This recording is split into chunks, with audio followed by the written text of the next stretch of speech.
Memo kwaba memo achibie mane nso de oba Adom TV bedroom health tips eso na wotwe mu nyina ectopic pregnancy ehun kommo wa fe na waware ede ya ye hwe animu nso a waware wo hwe animu no problem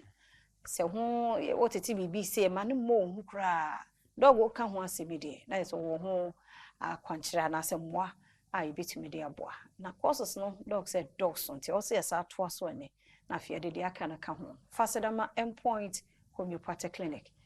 koma yedi ene ya bia free scan ene koso mema no take opportunity Richard na nso ko check wo de machine no ba yusu a check ko prum na emuna ho ne manyina anye kama dog me makwava yeda sepa ye nto aso what's the causes ne doso that's right ectopic pregnancy yeah ectopic pregnancy the kind ne say oba anyemo na akola no ankoto na wodiem na akoto any other place other than awodie no and because when you ectopic pregnancy na yesa di esa kire mu say ectopic enye the same as miscarriage ne say wanyemo na wapon na akola no antimi an survival up to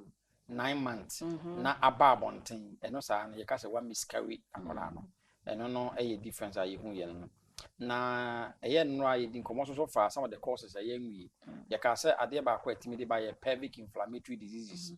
obi a ne pelvic organs no ebia infection ti no ehuguru eno no timi kofa miscarriage etimi kofa ectopic pregnancy eba besue yesa so e kan say STIs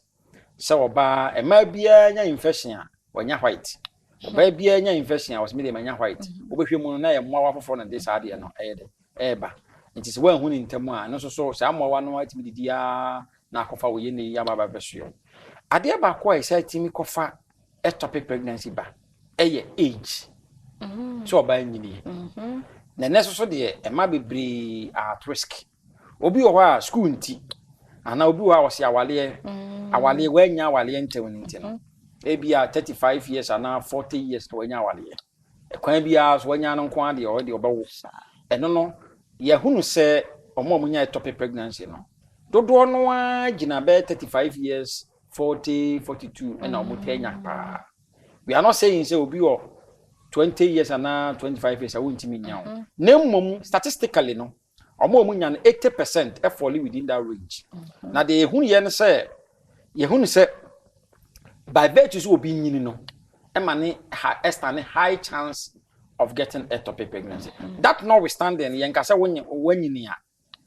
wuntimi yenkasa wuntimi na mmom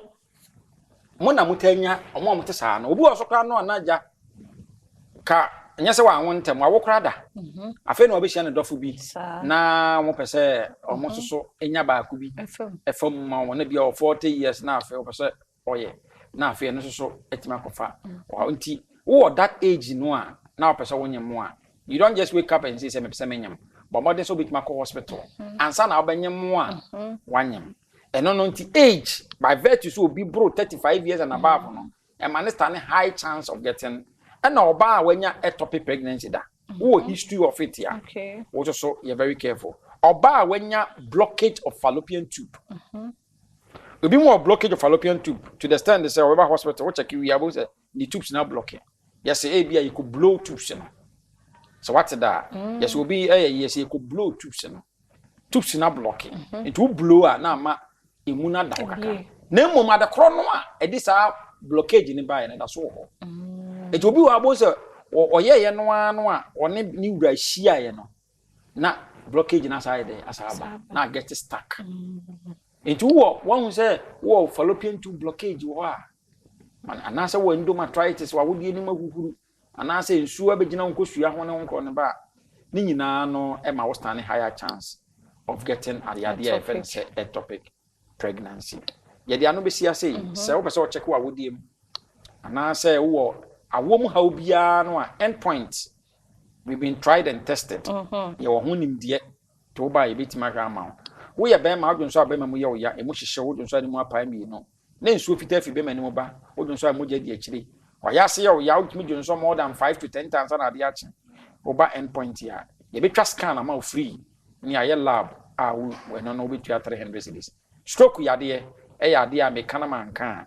na je se man kasa kora e ya de a ye wu akotene pa ye di mu akotene woto aso twetwe ho ananse kyo yade bi ha obi ya no end point is free number number is 0244 86